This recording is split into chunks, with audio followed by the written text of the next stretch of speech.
Yo, what is going on, Team Tweedie? I hope you're all super well. Welcome to what I believe is episode 59 of #AskTweedie, the football show where you guys send in your football-related questions. I do my best to answer them. This is completely raw, unedited. It's kind of like a podcast sort of vibe to it. And yeah, so we go from there. I want to start getting this on iTunes and Spotify and all that sort of good stuff. I just haven't got around to it. I'm a busy man. That's why I stopped streaming on Twitch. I want to do that a bit more. There's a lot of things I want to do, but I'm going to try and bring this back into the sort of upload schedule. So when I was in the UK, I'd upload The Journey at 8:30 AM, and then this would be uploaded at 8:30 PM on a Tuesday and Thursday. I know in Australia, it's now uploaded 5:45 AM on a Friday and Wednesday. So kind of work out your time zones, set your schedule so you have a double dose of Tweedie on those days. Now, the first thing I want to talk about in this sort of podcast, I guess, is something that's happened, I'd say, in the last few hours. Basically, in Australia, we have 10 teams in the top flight, the first division, which I think is quite small. What's a small league? Denmark, maybe? Denmark first division. I'm just having a random guess. Don't take offense if you're from the Danish region of the world. I just want to... So they have 12 teams. So I'd say 10 is quite small. So we're looking to expand. The problem in Australia, we don't have promotion and relegation. So if you come last, nothing happens. You just wooden spoon and that's it. Which is... It sucks. I think that definitely needs to be promotion and relegation.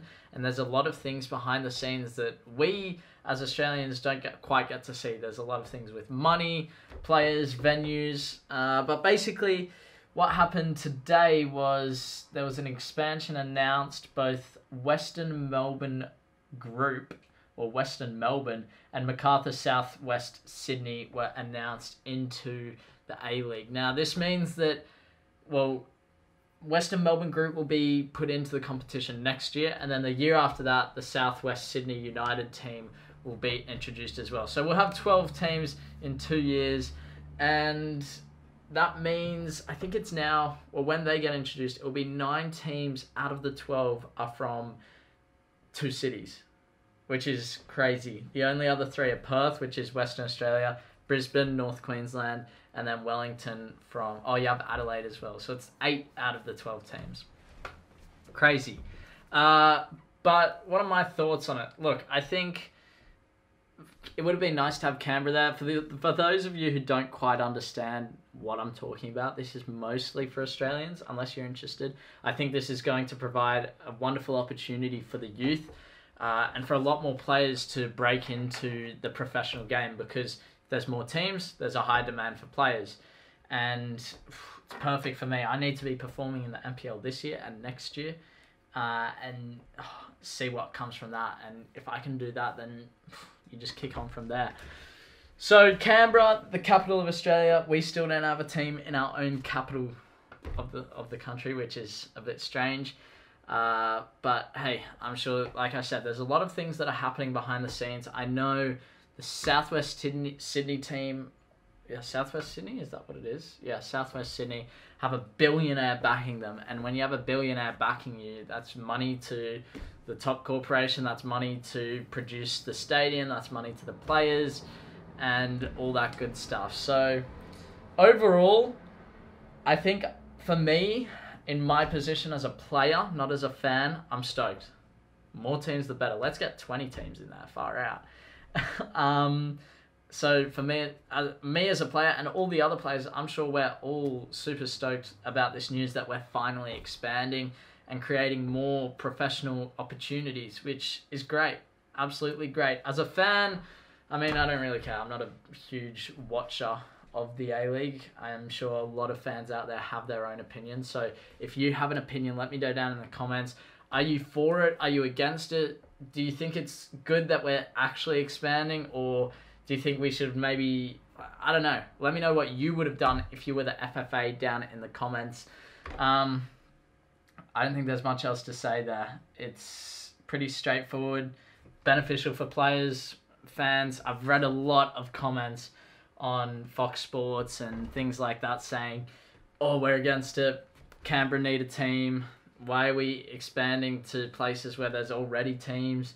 But there's probably a lot of thought gone into it that we don't quite get to see, and we're just looking from the outside. So we need to respect the decision, I guess. So now that we've got that out of the way, that is not the one I want. We're going to kick on with some other questions that I have. So this sort of podcast, sometimes I'll chuck in random stuff that I see happening. I'll maybe even want to create a Tweedie Talks on like a Saturday.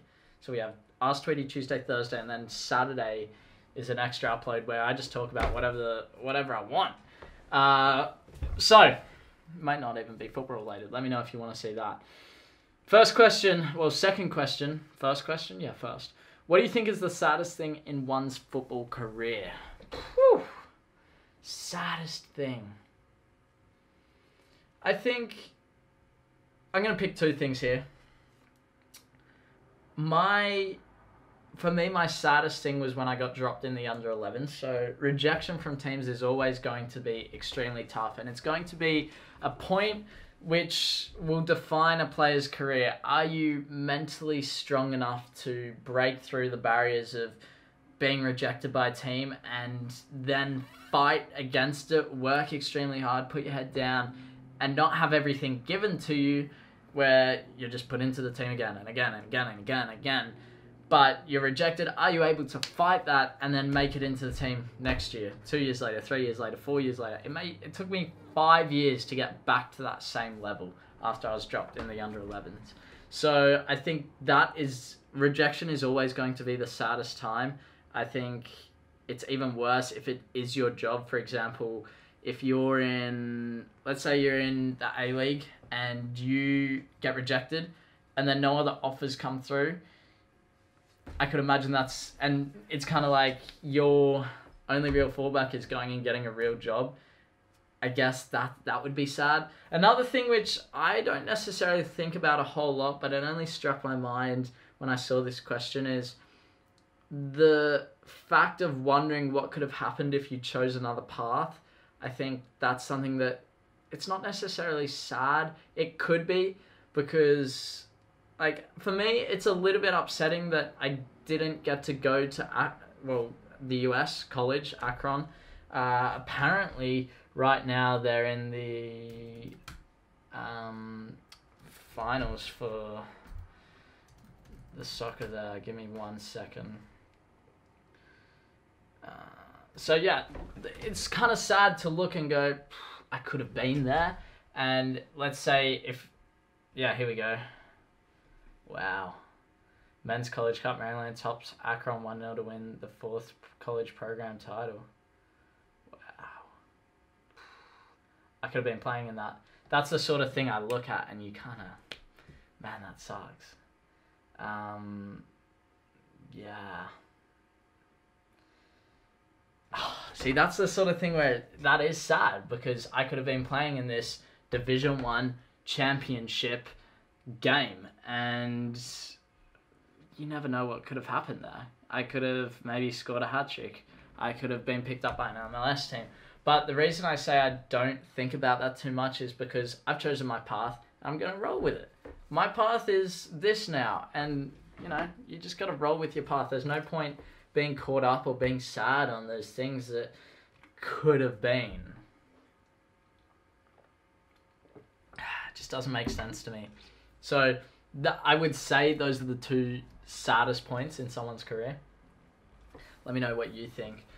Last question we'll go with is, how can I improve my focus and concentration in trainings? Now, mentally, number one, that's the biggest thing. You need to be mentally prepared going into the session. Secondly, you need to make sure you have a lot of food, you're eating correctly before the session. I find if I don't eat and I go into a training session on an empty stomach, I won't be able to perform at my best, meaning that my concentration levels are a lot lower than where they need to be. And that ain't good. So eat well. And that doesn't mean eat well throughout your entire life. You can have your cheat meals, but make sure for me, I need to eat, I'm heading off to a session pretty soon. But I need to eat maybe an hour before, and I can eat pasta before, I can eat whatever, just as long as I have something in there, that's what's going to help me get through the session. Mentally, think you're just going to go in there 100% and kill the session. Try and almost prepare for your training sessions as if they're a game, because we need to be approaching trainings as a match in order to then get to the next level. If you're just going to training just to turn up, do what the coach says, have a fun with your mates, you're not going to improve, and your concentration levels will be down. So I find at the couple of teams where I've been training, I'll have my mates and I'll chat with them and I'll laugh with them when I need to, and that puts me into the right mindset. But when it's time to play, it's playtime. It's not, oh, yeah, the surf was so good the other day, man. Yeah, shackers. No, man. It's, you have fun. You got to be in that right mindset and focus. You're there for a reason. If you're individual training and you're finding it difficult to keep focus and concentration, then you just got to put your head down. Sometimes it sucks. Sometimes you're doing fitness. Sometimes you're doing other stuff. But just know that it'll be over in 10 minutes if you're doing a 10-minute drill. 5 minutes if you're doing a fitness drill. It's going to be over and then you're done. Keep the concentration. Keep mentally focused. Try not to think about other things. Stay in the moment. That's my advice. I'm going to end it there. It's good to be back with #AskTweedies. Yeah, let me know your thoughts on the A-League expansion down below. If you don't know anything about it, let me know your thoughts. Team Tweedie, I'm going to end it there.